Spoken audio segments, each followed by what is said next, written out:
Hey guys, Kevin here, the Texas Veteran Power Outdoors. So we're at a customer's house. That's one of our country properties. You see here's the back side of it. We just got done doing it. And of course we got the front. But what we're looking at here is a possible estimate for have these cluster of trees here removed. So look at this guy. Boy, isn't she a doozy. That's a Widowmaker right there. And in fact, I've been out here several times cutting, back here, mowing, and I never even realized that. Guys, when you're out here in the woods and stuff, before you start go walking around, you need to look and really pay attention. Everything's going to blend, so take your time and look for trees that are leaning hard, like that, or limbs that look like they're going to fall out of the trees that are broken limbs that we call those Widowmakers. So what we're wanting to do is we're wanting to let more sunlight in this area. Okay, so here's the back of the house where the kids play. We're wanting to let in more sunlight here. And as you can see here, we got plenty of open area. So what we need to do is that cluster of trees gone.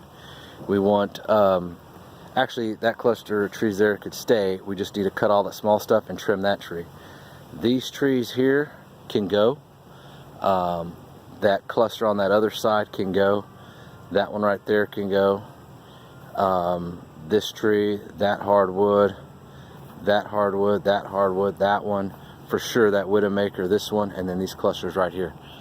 So it's going to be quite a few trees. The whole purpose of that is this area floods pretty bad back here. It holds water like crazy, and if we can get the sun to start hitting down here, it'll push that water back this way.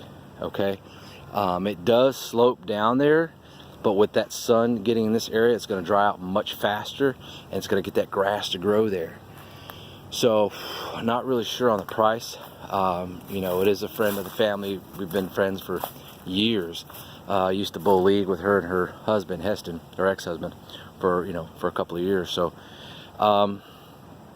it would take me several weekends to come in and do this. We'd cut down, one tree at a time, haul it off.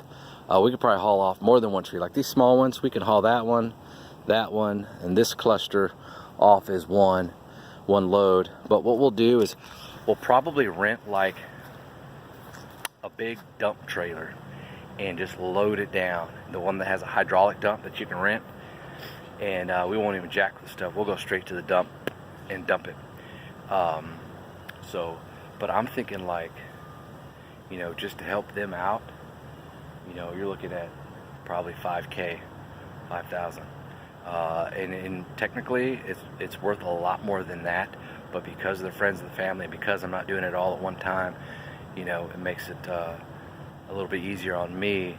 They don't care how long it takes, but you come out, spend a whole weekend, a Saturday and a half, a Sunday, or all day Saturday, do what you can, and then come out here and that next Saturday, and so if we can get this area right here, from here to open up and get these out, that'd be a huge. You can see the sunlight wanting to go in over here, and it gets kind of dim here, but it opens up a little bit. So you see how this open area, and if we can eliminate these trees, that'd be huge. They could put a play set out here or whatever they want.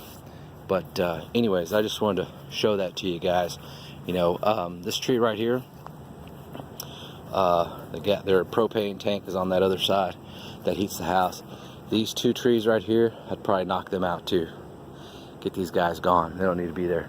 There's a tree on the other side of the house, that one right there. It's leaning hard away, but half of the branches are leaning into the house, but the main part of the tree, the main body, is leaning away. And you see how this one here, how it forks. I'm going to cut that off and just leave and trim everything going up and leave it, umbrella at the top, and clear all that out there. Open it up a little bit. Maybe that cluster, take that cluster out. So there's a lot you could do. There's a lot of money here that you can make just trimming trees. I'm anxious to get the McCulloughs out, cutting some wood. It's been a while. But when you come out here, before you start just cutting, damn mosquitoes, you want to have a plan, what you're going to be cutting, where you're going to cut, was the easiest way to pull them out. I can back the truck in here when the ground's hard. I can pull, logs out of here with the truck. So but you want a plan of where you want to start. For one, you don't really necessarily want to start all the way in the back. You want to start from the front relatively and then cutting them down and work your way towards the back. And then it just depends. Like this one here is leaning real hard to the left, you know, so before we can cut that at the base, you know, because you don't want it to barber chair on you, you want to trim some of those branches. With a lot of this stuff, you're gonna have to trim these branches anyway, so you can see what you're doing. You can see, look up the tree and see which way it's gonna be leaning when you get it to cut, and you can maneuver way it's gonna fall a little bit, but primarily it's gonna fall where it's naturally leaning. If it's perfectly straight up, like that one right there looks pretty good, you can kind of tell it where to go. But like, we don't want to drop that guy when we still have all these trees here. So, you know, think about that when you're out here and you're trying to do those types of things. So anyways, if you guys have any questions, let me know. I'm Kevin with Texas Veteran Power Outdoors. Stay safe. We'll see you guys next time.